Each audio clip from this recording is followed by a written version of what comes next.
Hello guys, welcome back. तो आज की वीडियो में आपका स्वागत है। तो आज की वीडियो में बोलेंगे चैप्टर 154 को कवर करेंगे, लेकिन उससे पहले भाई हमारे चैनल को सब्सक्राइब और वीडियो को लाइक जरूर कर लें। तो भाई हम स्टार्टिंग में देखते हैं यहाँ पर भाई जितनी भी पब्लिक होती है वो भाई आसमान में देख रही होती है और भाई फोन निकाल के भाई फोटो क्लिक करने लगते हैं सब। और भाई हम इस गेट को देखते हैं जो भाई लिटरली बहुत ज्यादा बड़ा, मतलब पूरी शॉल सीट को भाई इसने कवर कर रखा है इसी गेट ने अकेले। और भाई ये गेट इतना बड़ा है ना, जिस गेट से कैमिश नहीं निकला था उस गेट से भी ज्यादा ये गेट बड़ा है। और यहाँ पर भाई जो भी न्यूज रिपोर्टर्स रहते हैं भाई रिपोर्ट कर देते हैं। और भाई ये न्यूज देख रहे होते हैं हमारे भाई डॉक्टर बेजर। तो ये न्यूज भाई डॉक्टर बेजर देखने के बाद भाई कहते हैं कि मैंने इन लोगों को पहले ही चेतावनी दे दी थी कि आसमान में कुछ ज्यादा ही भारी मात्रा में मानव इकट्ठा हो रहे हैं। ये जो सियोल के ऊपर इतना बड़ा गेट ओपन हुआ है ये तो सिर्फ एक शुरुआत है, और ये इतना बड़ा विशालकाय गेट और कई देशों में देखा जा सकता है। तो भाई यहाँ पर एक और बंदा रहता है तो वो कहता है कि आप कहना क्या चाहते हैं, क्या ये आसमान गतिविधि और कई देशों में देखी गई है। तो भाई ये जो बंदा रहता है वो फिर से कहने लगता है कि प्रोफेसर आप काफी दिनों से इन बीट्स और गेट्स के ऊपर रिसर्च कर रहे हो, तो क्या आपको इस मुसीबत से निपटने का कोई उपाय मिला। तो यहाँ पर भाई जो डॉक्टर बेजर रहता है वो भाई सोचने लगता है। और भाई उसके बाद यहाँ का सीन शिफ्ट होता है। उसके बाद हम देखते हैं भाई अपने जिनों को जो भाई काइजल के ऊपर बैठ के भाई गेट के पास जा रहा होता है। तो यहाँ पर भाई जो जिनो रहता है वो भाई गेट के पास जाता है तो सोचने लगता है कि ये कुछ ज्यादा ही अलग है, मैं इस गेट के अंदर नहीं जा पा रहा। ऐसा लगता है कि ये गेट किसी दीवार से घिरा है। अगर ये कोई नॉर्मल गेट होता तो मैं इसे तोड़ देता, लेकिन ऐसे सोचें तो ये एक ऐसा गेट है जिसके अंदर कोई अवेकन व्यक्ति नहीं जा सकता। इस गेट के अंदर जो कुछ भी होगा वो उन सभी से अलग होगा जिनको मैंने अब तक देखा होगा, वो चाहे जो भी हो। लेकिन इस गेट के नीचे मेरे फ्रेंड्स और मेरी फैमिली है, तो मैं इसे इतने आसानी से नहीं जाने दे सकता। और तभी भाई हमारे जिनों के फोन पे आता है भाई कॉल। और भाई ये कॉल मिला होता है भाई चेयरमैन हु जिनचुल ने। Hello manager Hu Jinchul. हाँ मिस्टर हंटर। हाँ लेकिन मुझे आपकी आवाज साफ सुनाई नहीं दे रही, क्या मैं कॉल कट करके दोबारा कॉल करूं अपनी तरफ से। नहीं, ऐसा करने की कोई जरूरत नहीं है।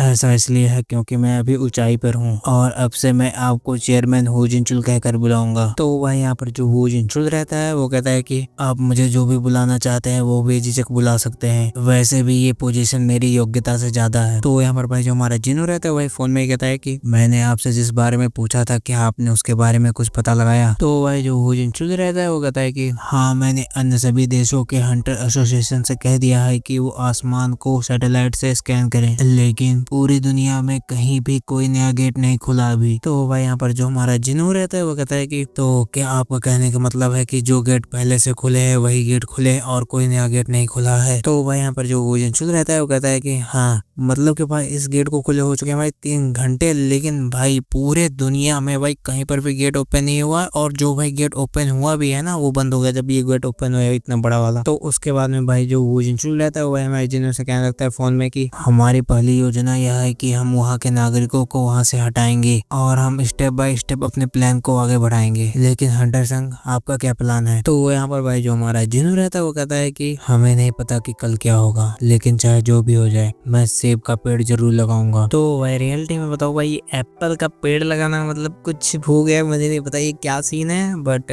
आगे चलते हैं। और भाई बात करने के बाद भाई जो हमारा जिनू रहता है भाई फोन कट करता है। तो वहाँ का सीन शिफ्ट होता है और हम देखते हैं भाई हंटर एसोसिएशन के भाई जिम्नेशियम का सीन। तो यहाँ पर हम भाई बेरू को देखते हैं जो भाई हमारे जिनों के ऊपर भाई अटैक किया जा रहा होता है। और भाई जो जिनो रहता है वो भाई लगभग बेरू के सभी अटैक को भाई डॉज कर रहा होता है, लेकिन तभी भाई बेरू जो रहता है वो भाई पंजे से सामने अटैक करता है। लेकिन हमारा जो भाई जिनो रहता है वो भाई अपने शरीर को भाई बैंड कर लेता है पीछे की तरफ, और भाई बेरू अगेन भाई अटैक करता है जिनो के ऊपर। बट भाई जो हमारा जिनो रहता है भाई उसके हाथ को पकड़ लेता है, और भाई हाथ पकड़ते वक्त भी भाई जो हमारा जिनो रहता है भाई वो भी पीछे कोई बैंड होता है। और भाई ये सब देख के जो भाई बेरू रहता है भाई थोड़ा बहुत हैरान रहता है। तो भाई यहाँ पर जो हमारा जिनू रहता है वो कहता है कि क्या तुम सच में अपना पूरा जोर लगा रहे हो। और भाई इतना कहता है जैसे हमारा जिनू, वो भाई बेरू जो रहता है भाई अपना हाथ छुड़ा कर भाई हमारे जिनू के सामने भाई झुक जाता है और कहता है कि माय किंग ये मैं कैसे कर सकता हूँ। तो यहाँ पर भाई जो हमारा जिनू रहता है भाई थोड़ा फ्लेक्स करते हुए कहता है कि अच्छा, लेकिन मैं थोड़ा अपना पसीना बहाना चाहता हूँ और तुम्हें पता है कि इसमें सिर्फ तुम ही मेरी मदद कर सकते हो। तो यहाँ पर भाई जो बेरू रहता है वो कहता है कि माय किंग मैं अपने आप को बहुत ज्यादा सम्मानित महसूस कर रहा हूँ। तो भाई हमारा जो जिनो रहता है वो कहता है कि लगता है कि अब तुम धीरे धीरे अपने शब्दों के माध्यम से अपने भावनाओं को व्यक्त करने में बेहतर होते जा रहे हो। क्या तुमने किसी इंसान को तो नहीं खाया है ना। और भाई उसके बाद भाई जो हमारा जिनो रहता है वो भाई जंप करने लगता है और कहता है कि फिर भी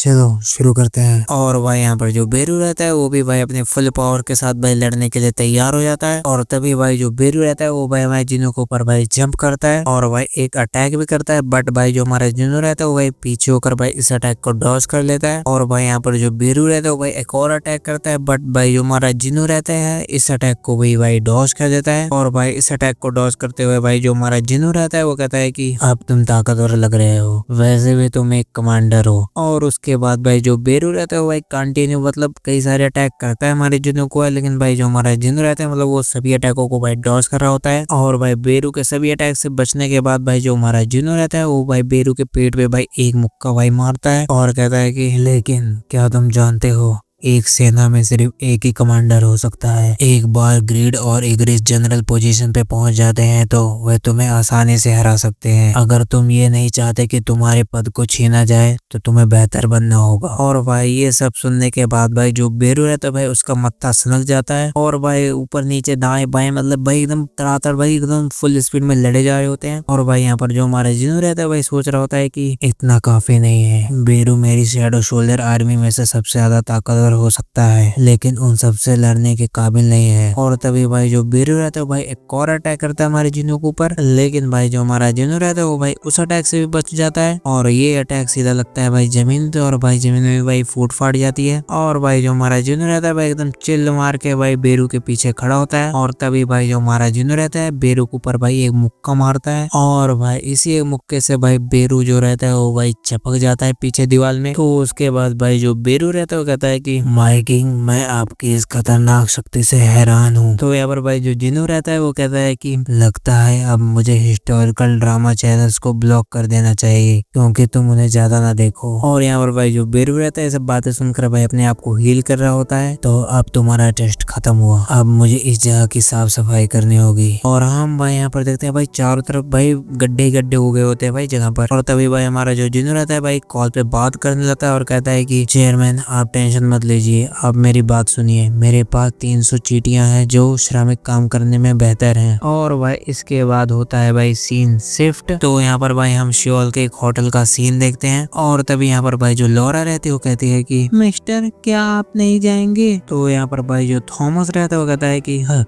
मैं इतनी बड़ी और खूबसूरत चीज को पीछे कैसे छोड़ सकता हूँ। तो यहाँ पर भाई जो लॉरा रहती है वो कहती है कि यह तो निश्चित है कि यह बड़ी है लेकिन सुंदर। तो यहाँ पर भाई जो हमारा थॉमस रहता है वो भाई लॉरा का रिप्लाई देते हुए कहता है कि वह सभी चीजें सुंदर हैं जो मेरे दिल को हिलाकर रख देती हैं। एक आग उगलने वाला ड्रैगन और इतना बड़ा गेट और संगजिनों की असीम शक्ति, ये सब सुंदर है। यही कारण है कि मैं सब कुछ चाहता था और यही सुंदर बात है। तो यहाँ पर भाई जो लॉरा रहती है भाई कहती है कि तो ऐसी कोई चीज है जो आपके पास नहीं हो सकती। बिल्कुल, कौन जानता था कि कोई ऐसी चीज होगी जो मेरे पास ना हो। खैर वैसे भी कोई नया गेट ओपन नहीं हुआ है तो वापस जाकर क्या फायदा। लेकिन ब्यूरो के लोग चिंतित होंगे। क्या चिंतित?